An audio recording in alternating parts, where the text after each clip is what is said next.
Mwiriwe neza, reka tugaruke, hari akabeho gake ariko n'ikirere kimeze neza. Tugiye kuganira kuri iki kiganiro kigira kiti ese Imana iradukunda? Imana iradukunda? Iyo ubibajije umuntu ashobora guhita avuga ati wowe urigirisha rwose, uribarisha ibyuzi. Ubuse ni wowe watumye ubaho ukaba uriho abandi barapfuye? Kuba uriho rero ni ukubera urukundo rw'Imana. Ese wariremye? Kuba utariremye, Imana yarakuremye n'urukundo rwayo. Kuba udafite ubumuga ubu n'ubu nuko Imana yakurinze, buriya ni urukundo rwayo. Hakongeraho indirimbo nyinshi abantu baririmba mu nsengero, nk'ivuga ngo reka numve ko nanjye ngira ijwi harya nzaba umuhanzi, ngo urukundo rw'Imana ni rurerure cyane ntawaruheza. Aha, ako ni kamwe. Mfite nyinshi n'izindi nyinshi, ariko iyo Mana baba bavuga ni Imana itabaho. Imana iri personnel, un Dieu personnel, a God that is personal, a God that has feelings like humans do. Urumva, un Dieu qui a les sentiments comme les sentiments des hommes. Ni ukuvuga rero twagiye twigishwa Imana itabaho. Imana iri ahantu mu ijuru imeze nk'umugabo w'umusaza cyangwa umubyeyi ntazi gutyo, urumva arimo kwitegereza abana bayo, abana be. Iyo Mana ntabwo ishoboka. Spinoza yarabidusobanuriye neza cyane, atwereka yuko iyo ari projection twagiye dukora tugendeye kuri ignorance, kwa kundi ubona ibintu bikurenze ukavuga ati naho Imana niyo izaca inzira. Spinoza rero yadusobanuriye yuko Imana ari nature. Imana ni nature. Deus sive natura. Deus sive natura ni ukuvuga Dieu égale nature, Dieu ou nature. Ni ukuvuga hanze ya nature nta kindi kintu gihari kiba cyararemye nature. Nature ubwo ushatse gushaka kuyumva nka universe muri filozofi ya Giordano Bruno. Iri infinite cyangwa iri infini, idafite imipaka. Ubwo rero abantu dukorana tugendana muri uru rugendo rwo kumva ubumana, rwose dukureho ikintu cyo kumva ko Imana idukunda.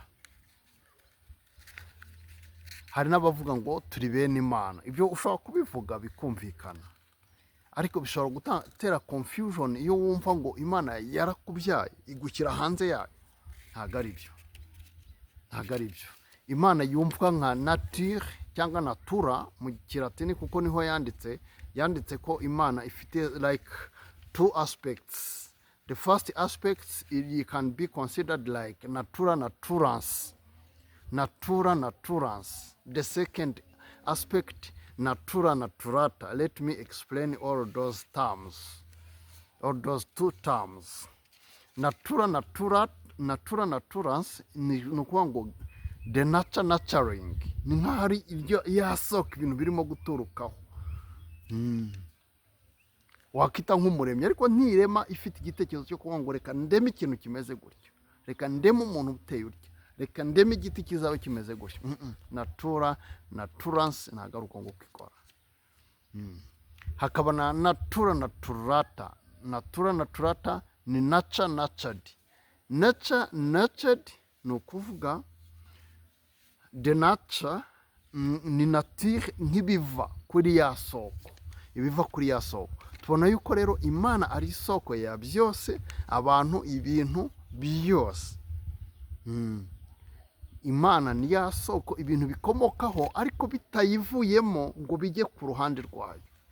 Niyo mpamvu rero Imana, igisubizo turimo gutanga ni uko God doesn't like no one. God doesn't love anyone. Ubu noneho igisigaye ni ukumenya ese twe byibuza dukunda Imana. Gukunda Imana twabonye muri filozofi ya Spinoza nicyo bita amor intellectualis Dei, l'amour intellectuel de Dieu. Intellectual love of God.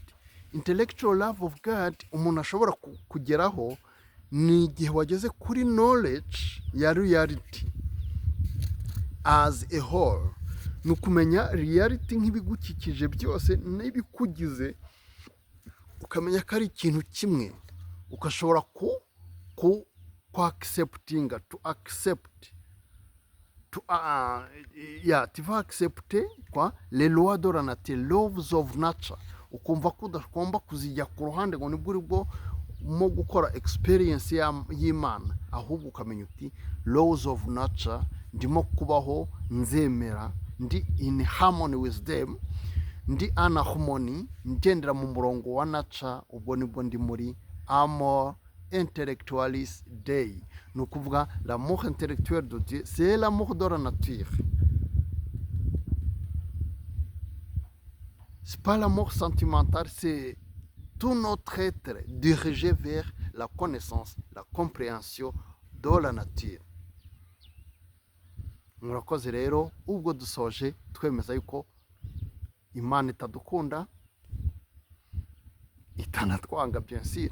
Imana itadukunda kuko ntago ihari igira sentiment nk'iz'abantu, ahubwo umuntu we ni ukunda Imana, ariko gukunda Imana bavuga ntago ari Imana yo mu ijuru abakunze, ahubwo ni ugukunda Imana nka realite ye, realite turimo.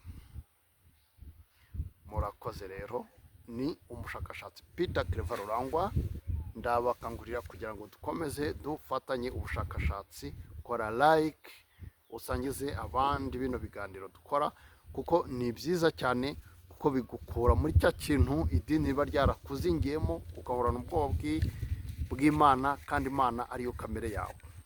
Murakoze.